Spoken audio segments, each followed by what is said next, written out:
самооценканың төмендігі, тревожность, да?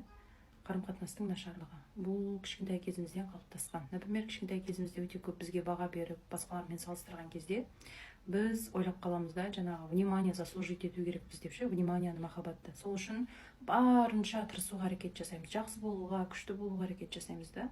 И бір чуть дұрыс болмай қалса, бізде тревога. Неге маған внимание бермей қояды? Мен заслужить етуім керек деген сияқты.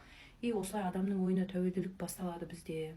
Әкеммен, анаммен, басқа қарым-қатынастағы адамдармен мен жақсы нәрсені алуым үшін, маған дұрыссың, сен әдемісің, сен күштісің, кереметсің, молодецсің деген нәрселерді алуым үшін мен заслужить етуім керек деген сияқты адамдардың ойына тәуелділік басталады. Осы кезде кәдімгідей өзіңізге байланысты негативті ойлар қалыптаса береді. Яғни қалай?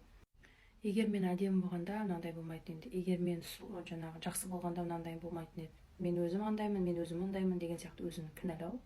И осылай самооценка өте төмендеп кетеді. Яғни өзіне дұрыс емес баға беру. Аллах Тағала Құранда мен сендерді ең көркем бейнеде жараттым деді ма? Демек сіз ең құнды, ең бриллиантсыз. Өзіңіздің құныңызды, бағаңызды өзіңіз дұрыс емес беріп, өзіңіз түсіріп жатырсыз да. Негізі біз уайымдауымыз керек. Аллах Тағаламен менің байланысым қандай? Маған разы ма деген сияқты. Ол бізді өзі үшін жаратты. Біз оған құлшылық жасауымыз керек та. Осы кезде сізде самооценка дұрысталатын еді. Бірақ біз не істейміз? Адамдарға табынамыз. Бұл да бір рияға жатады негізі. Бір дұрыс емес іс-әрекетке жатады.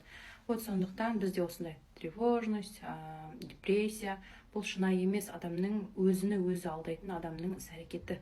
Бұндай состояниедан шыққыңыз келсе, мен сізге бриллиант атты сабағымды ұсынатын едім.